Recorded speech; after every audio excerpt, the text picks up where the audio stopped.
ಎಲ್ಲರೂ ಹೇಗಿದ್ದೀರಾ? ಚೆನ್ನಾಗಿದ್ದೀರಾ? ತುಂಬ ದಿನ ಆಗಿತ್ತಲ್ವಾ ನಾನು ಬಂದುಬಿಟ್ಟು? ಹೌದು, ತುಂಬ ರೀಸನ್ಸ್ ಇತ್ತು. ಆಗ ಕಾರಣ ನಾನು ವೀಡಿಯೋಸ್ ಮಾಡಲಿಕ್ಕೆ ಆಗಿರಲಿಲ್ಲ. ಸೊ ಈಗ I am back. Welcome back to my channel R Kannada vlogs. Friends, ಇವತ್ತಿನ ದಿನ ತುಂಬ ಗ್ಯಾಪ್ ಆದಮೇಲೆ ಒಂದು ಒಳ್ಳೆ ರೆಸಿಪಿ ತೋರಿಸೋಣ ಅಂತ ಮ್ಯಾಕ್ರೋನಿ ಮಾಡ್ಕೊಂಡು ಬಂದಿದ್ದೀನಿ. ಹೇಗೆ? ಇಲ್ಲಿ ನೋಡಿ, ಒಂದು ಪಾತ್ರೆ ಸ್ವಲ್ಪ ನೀರು ಹಾಕಿ, ಎಣ್ಣೆ, ಉಪ್ಪು ಹಾಕಿ ಮ್ಯಾಕ್ರೋನಿ ಅಂದರೆ ನಿಮ್ಮ ಅಂಗಡಿಗಳೆಲ್ಲ ಸಿಗುತ್ತಲ್ವ, ಅದನ್ನು ಹಾಕಿ ಈ ಕಡೆ ಬೇಯಲಿಕ್ಕೆ ಇಟ್ಟಿದ್ದೀನಿ. ಅದು ಚೆನ್ನಾಗಿ ಬೇಯಬೇಕು. ಅಷ್ಟರಲ್ಲಿ ನಾನಿಲ್ಲಿ ಒಂದು ಕಡಾಯಿಗೆ ಒಂದು 3-4 ಟೇಬಲ್ ಸ್ಪೂನಷ್ಟು ಎಣ್ಣೆ ಹಾಕಿದ್ದೀನಿ. ಎಣ್ಣೆ ಸ್ವಲ್ಪ ಜಾಸ್ತಿ ಇದ್ದರೆ ಚೆನ್ನಾಗಿರುತ್ತೆ. ಸೊ ಹಾಗಂತ ತುಂಬ ಜಾಸ್ತಿ ಬೇಡ, ಸಾಕಿಷ್ಟು. ಮತ್ತು ಹೇಗಿದ್ದೀರಾ ಎಲ್ಲರೂ? ಮಿಸ್ ಮಾಡ್ಕೊಂಡ್ರಾ? ಖಂಡಿತ ನಾನಂತೂ ತುಂಬ ಮಿಸ್ ಮಾಡಿಕೊಂಡೆ. ಇಲ್ಲಿ ನೋಡಿ, ಎಣ್ಣೆ ಕಾದಿದೆ ಅಲ್ವಾ? ಎಣ್ಣೆ ಕಾಯ್ತಿದ್ದಂಗೆ ಒಂದು 1/4 ಚಮಚದಷ್ಟು ಜೀರಿಗೆ ಹಾಕಿದ್ದೀನಿ, ಜಸ್ಟ್ ಫ್ಲೇವರ್ಗೋಸ್ಕರ ಅಷ್ಟೇ. ಹಾಗೆ ಒಂದು ಅರ್ಧ ಚಿಟಿಕೆಯಷ್ಟು ಇಂಗು ಕೂಡ ಹಾಕಿದ್ದೀನಿ. ಫ್ರೆಂಡ್ಸ್, ನಿಮಗೆ ಬೇಕಂದರೆ ನೀವು ಇಲ್ಲಿ ಬೆಳ್ಳುಳ್ಳಿ ಕೂಡ ಆ್ಯಡ್ ಮಾಡಬಹುದು, ಬಟ್ ನಮ್ಮ ಮನೇಲಿ ಸ್ವಲ್ಪ ಇಂಗು ಇಷ್ಟಪಡೋದ್ರಿಂದ ಇಂಗು ಹಾಕಿದ್ದೀನಿ. ಇಲ್ಲಿ ಒಂದು 2 ಮೀಡಿಯಮ್ ಸೈಜ್ ಆಗುವಷ್ಟು ಈರುಳ್ಳಿ ತೊಗೊಂಡಿದ್ದೀನಿ. ಒಂದು 4-5 ಹಸಿಮೆಣ್ಸಿನ್ಕಾಯಿನ ಚಿಕ್ಕದಾಗಿ ಹೆಚ್ಚಾಕೊಂಡಿದ್ದೀನಿ. ನಾನು ಇಲ್ಲಿ ಮಾಡ್ತಿರುವಂಥ ಮ್ಯಾಕ್ರೋನಿ ಬಂದುಬಿಟ್ಟು ಸುಮಾರು ಒಂದು 3 ಜನ ಮ್ಯಾಕ್ಸಿಮಮ್ ಅನ್ನೋಷ್ಟು ತಿನ್ಬೋದು. ತುಂಬ ಟೇಸ್ಟ್ ಇರುತ್ತೆ. ಹೊರಗಡೆ ಯಾವ ರೀತಿ ಸಿಗುತ್ತೋ ನಂಗೆ ಅಷ್ಟೊಂದು ಐಡಿಯಾ ಇಲ್ಲ. ನಾನು ಮನೇಲೇ ಮಾಡೋದ್ರಿಂದ ಸ್ವಲ್ಪ ಮನೇಲೇ ಪ್ರಿಫರ್ ಮಾಡೋದು ಜಾಸ್ತಿ. ಹಾಗಾಗಿ ತುಂಬ ಟೇಸ್ಟ್ ಅನಿಸುತ್ತೆ. ಆ್ಯಂಡ್ ಮೋರ್ ಓವರ್ ಈ ವೈಟ್ ಮ್ಯಾಕ್ರೋನಿಕ್ಕಿಂತನೂ ನಮ್ಮ ಮನೇಲಿ ಈ ಥರ ಮಸಾಲ ಮ್ಯಾಕ್ರೋನಿನೇ ತುಂಬ ಇಷ್ಟಪಡ್ತಾರೆ. ವೈಟ್ ಸಾಸ್ ಮ್ಯಾಕ್ರೋನಿ ಅಂತ ಮಾಡ್ತಾರಲ್ವ, ಅದಕ್ಕಿಂತ ಇದೇ ಚೆನ್ನಾಗಿರುತ್ತೆ. ಸೊ ನೋಡಿದ್ರೆ ನಾನು ಏನೇನು ಹಾಕಿದೆ ಅಂತ. ಸ್ವಲ್ಪ ಈರುಳ್ಳಿ ಫ್ರೈ ಆದ ತಕ್ಷಣ ಟೊಮ್ಯಾಟೊ, ಕ್ಯಾಪ್ಸಿಕಮ್, ಕ್ಯಾರೆಟ್ ಹಾಗೆ ಸ್ವೀಟ್ ಕಾರ್ನ ಒಂದು 2 ನಿಮಿಷ ಮುಂಚೆನೇ ಬೇಯಿಸಿಟ್ಕೊಂಡಿದ್ದೆ. ಅದನ್ನು ಕೂಡ ಆ್ಯಡ್ ಮಾಡಿಬಿಟ್ಟಿನಿ. ಚೆನ್ನಾಗಿ ಸಾಟ್ ಮಾಡ್ಕೊತೀನಿ, ಅಂದರೆ ಚೆನ್ನಾಗಿ ಹುರ್ಕೋತೀನಿ. ಇಲ್ಲಿ ಏನು ಅಂತಂದರೆ, ಈ ನೀವು ಹಾಕಿರುವಂಥ ತರಕಾರಿ ಎಲ್ಲ ತುಂಬ ಬಾಯ್ಲ್ ಆಗಬಾರ್ದು. ಜಸ್ಟ್ ಹಾಫ್ ಬಾಯ್ಲ್ ಅಂತಾರಲ್ಲ, ಅಷ್ಟಾದರೆ ಸಾಕು. ಆ ಕ್ಯಾಪ್ಸಿಕಮ್ ಕ್ರಂಚಿನೆಸ್ ಹಾಗೆ ಇರಬೇಕು. ಹಾಗೆ ನೀವು ಆ ಕ್ಯಾರೆಟ್ ಹಾಕಿರ್ತೀರಲ್ವ, ಅದು ಬಾಯ್ಲ್ ಆಗಿಬಿಟ್ರೆ ಒಂಥರ ಪೇಸ್ಟ್ ಆದಂಗೆ ಆಗಿರುತ್ತೆ. ಆ ಥರ ಆಗಬಾರ್ದು. ಅದು ಕೂಡ ಸ್ವಲ್ಪ ಹಸಿ ಥರ ಹಾಗೆ ಇರಬೇಕು. ಅಷ್ಟಿದ್ರೆ ಸಾಕು. ಇನ್ನು ಸ್ವಲ್ಪ ಉಪ್ಪು ಹಾಕಿಬಿಟ್ರೆ ಎಲ್ಲರಿಗೂ ಗೊತ್ತಿರೋ ಹಾಗೆ ಬೇಗನೆ ತರಕಾರಿ ಏನಾಗುತ್ತೆ, ಬೆಂದು ಹೋಗುತ್ತೆ. ಸೊ ಉಪ್ಪು ಹಾಕಿಬಿಟ್ಟು ನಾನಿಲ್ಲಿ ಮತ್ತೆ ಒಂದು ಸಲ ಚೆನ್ನಾಗಿ ಫ್ರೈ ಮಾಡಿ ಇಟ್ಕೋತಾ ಇದ್ದೀನಿ. ಸೊ ಮತ್ತೆ ಇನ್ನೇನು ರೆಗ್ಯುಲರ್ ವೀಡಿಯೋಸ್ ಬರ್ತಾ ಇರುತ್ತೆ, ನೋಡ್ತಾ ಇರ್ತೀರಾ, ಸಬ್ಸ್ಕ್ರೈಬ್ ಮಾಡ್ಕೊತೀರಾ ಅಂತ ಅನ್ಕೋತೀನಿ. ಹಾಗೆ ಇಷ್ಟಪಟ್ಟಿದ್ರೆ ಅದನ್ನು ಕಮೆಂಟಲ್ಲಿ ತಿಳಿಸಿ ಹೇಗಾಗಿತ್ತು ಅಂತ. ಯಾಕಂದರೆ ನೀವು ಟ್ರೈ ಮಾಡ್ತೀರಾ ಅಲ್ವಾ? ಟ್ರೈ ಮಾಡಲೇಬೇಕು. ನೋಡಿ, ಒಂದು ಅರ್ಧ ಚಮಚದಷ್ಟು ನಾನಿಲ್ಲಿ ಗರಂ ಮಸಾಲ ಕೂಡ ಆ್ಯಡ್ ಮಾಡಿದ್ದೀನಿ. ಒಂದು ಅರ್ಧ ಚಮಚದಷ್ಟು ಚಾಟ್ ಮಸಾಲ. ಇದೆರಡೂ ಇದ್ದರೆ ನೀವು ಎಂಥದ್ದು ಮಾಡಿದ್ರೂ ಸೂಪರ್ ಕಣ್ರಿ. ಒಂದು 4 ಟೇಬಲ್ ಸ್ಪೂನಷ್ಟು ಟೊಮೆಟೊ ಸಾಸ್, ಒಂದು 2 ಟೇಬಲ್ ಸ್ಪೂನಷ್ಟು ಚಿಲ್ಲಿ ಸಾಸ್. ಇಲ್ಲಿ ಮೇನ್ ಮೇನ್ ಶೆಜ್ವಾನ್ ಸಾಸ್. ನಾನಿಲ್ಲಿ ಒಂದು 2 ಟೇಬಲ್ ಸ್ಪೂನಷ್ಟು ಶೆಜ್ವಾನ್ ಸಾಸ್ನ ಕೂಡ ಆ್ಯಡ್ ಮಾಡಿದ್ದೀನಿ. ಸ್ವಲ್ಪ ಖಾರ ಜಾಸ್ತಿ ಇರುತ್ತೆ.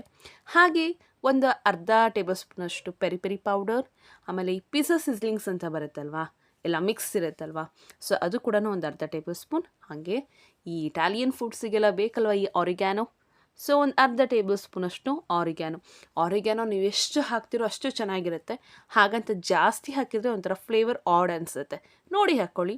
1 ಟೇಬಲ್ ಸ್ಪೂನಷ್ಟು ಡಾರ್ಕ್ ಸೋಯಾ ಸಾಸ್. ಈ ಸೋಯಾ ಸಾಸ್, ಆರಿಗ್ಯಾನೋ ಮತ್ತು ಈ ಸಿಸ್ಲಿಂಗ್ಸ್ ಎಲ್ಲ ಬಿದ್ರೇ ಆ ಇಟಾಲಿಯನ್ ಫುಡ್ಡಿಗೆ ಒಂದು ಆಹಾ ಟೇಸ್ಟ್ ಕಣ್ರಿ.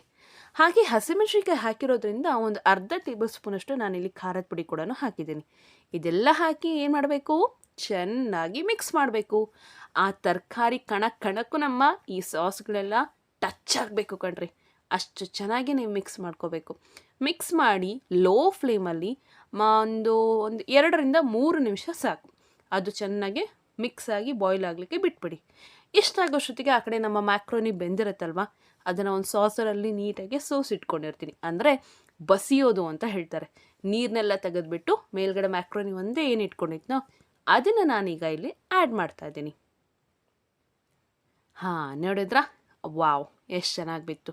ಸೊ ಇದು ನೋಡಲಿಕ್ಕೆ ಹಿಂಗೆ ಮುದ್ದೆ ಅನಿಸುತ್ತೆ, ಬಟ್ ಒಂದ್ಸಲ ನೀವು ಫ್ರೈ ಮಾಡಿ, ಅಂದರೆ ಮಿಕ್ಸ್ ಮಾಡಿದ್ರೆ ಸಾಕು, ಪರ್ಫೆಕ್ಟಾಗಿ ಉದ್ರಾಗುತ್ತೆ. ಯಾಕೆ? ನೀರಲ್ಲಿ ನಾವು ಏನು ಹಾಕಿದ್ವಿ, ಎಣ್ಣೆ ಹಾಕಿದ್ವಿ ಅಲ್ವಾ, ಸೊ ಹಾಗಾಗಿ ಅಂಟ್ಕೊಳ್ಳೋದಿಲ್ಲ. ನೋಡ್ತಾ ಇದ್ದೀರಾ, ಚೆನ್ನಾಗಿ ಮಿಕ್ಸ್ ಮಾಡಿದ್ದೀನಿ. ಮಿಕ್ಸ್ ಒಂದು 2 ನಿಮಿಷ ಚೆನ್ನಾಗಿ ಕೊಡಿ. ಯಾಕಂದರೆ ಈ ಕಡೆ ಮ್ಯಾಕ್ರೋನಿ ಬಿಸಿ ಕೂಡ ಆಗುತ್ತೆ, ಜೊತೆಗೆ ಆ ಸಾಸು ತರಕಾರಿ ಫ್ಲೇವರ್ ಮ್ಯಾಕ್ರೋನಿ ಒಳಗೆಲ್ಲ ಹೋಗುತ್ತೆ. ಸೊ ಚೆನ್ನಾಗಿ ಒಂದು 2-3 ನಿಮಿಷ ಮಿಕ್ಸ್ ಮಾಡ್ಕೊಂಬಿಟ್ರೆ ನಮ್ಮ ಮ್ಯಾಕ್ರೋನಿ ರೆಡಿ. ಇಷ್ಟೇ ಇದ್ದರೆ ಪ್ಲೇನ್ ಮ್ಯಾಕ್ರೋನಿ. ಸ್ವಲ್ಪ ಚೀಸಿ ಇರಬೇಕು ಅಂದರೆ ಏನು ಮಾಡಬೇಕು? ಹಾಂ, ಕರೆಕ್ಟಾಗಿ ಹೇಳಿದ್ರಿ ನೋಡ್ರಿ, ಸ್ವಲ್ಪ ಚೀಸ್ನ ಆ್ಯಡ್ ಮಾಡಬೇಕು. ಸೊ ನಾನಿಲ್ಲಿ ಸ್ವಲ್ಪ ಚೀಸಿ ಮ್ಯಾಕ್ರೋನಿ ಮಾಡ್ಕೊಳ್ಳೋಣ ಅಂತ ಒಂದು ಸ್ವಲ್ಪ ಚೀಸ್ನ ಆ್ಯಡ್ ಮಾಡಿದ್ದೀನಿ.